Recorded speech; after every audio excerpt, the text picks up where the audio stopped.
TV host, actress at komedyanteng si Pokwang, ay naging emotional sa kanyang Instagram account. Habang ibinabahagi ang kanyang pagkadismaya o sama ng loob nang matuklasan niyang nawawala ang kanyang 85,000 na laman ng kanyang GCash account. Hindi niya alam kung paano ang nangyari kaya humihingi siya ng hustisya. Dahil ang nasabing pera ay ginagamit niya para maibangon ang kanyang nalugi na noon na negosyo at ito rin ang tumutulong lalong-lalo na sa mga single mom. Pakinggan natin ang saloobin ni Pokwang sa kanyang Instagram live. Binalik ko po yung negosyo mag-isa. Ibinangon ko po ulit mag-isa.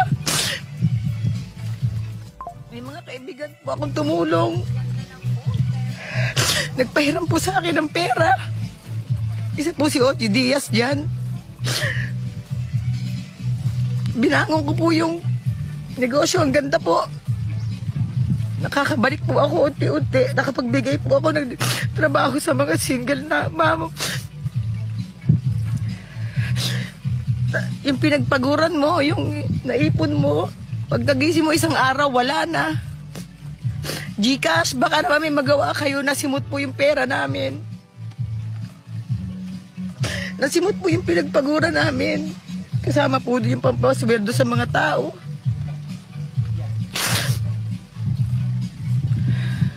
Ano po nangyari dun sa registered SIM natin na policy ngayon? Ang dami po ang transaksyon nangyari. Nasa 30 transaksyon po, iba't ibang number. Inuus po yung laman ng GCash ng anak ko. Kung saan po pumapasok yung mga bayad po sa order.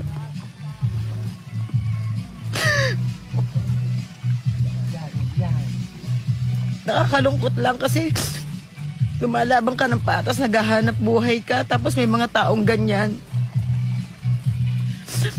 Ngayon lang po ako bumabangon ulit sa negosyo ko. Dahil dito nag-trending itong Instagram live niya na kung saan umani ito ng sari-saring reaksyon sa ating mga netizen online. Lalong-lalo na ang mga nakaranas o nabiktima ng ganito ring fraudulent online scheme. Dito rin ibinabahagi ni Pokwang ang kanyang pagkadismaya tungkol dito sa SIM registration policy.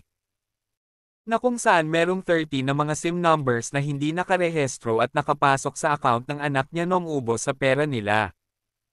Na kung saan yun ang ginagamit nila na account sa mga transactions at doon hinuhulog ang mga binabayad ng mga customers nila. Nagpadala na rin ng mensahe ang GCash sa komedyante sa sinasabing pangyayari.